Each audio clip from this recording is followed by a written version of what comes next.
Hey YouTube, Diesel Dan Peters here. It's a big cleanup day. Fortunately, I'm giving up on the BMW. I couldn't get the tire rod out, so I'm hoping that the mechanic can at least. In a few seconds, you're gonna see this place all clean. I want to make room to start doing some body work on this guy, which definitely needs it.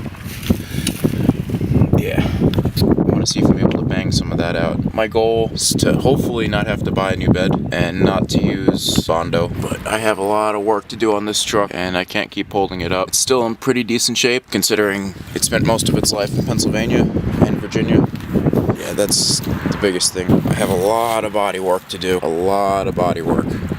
And it needs new injectors and glow plugs still. Most likely going to order those in the future.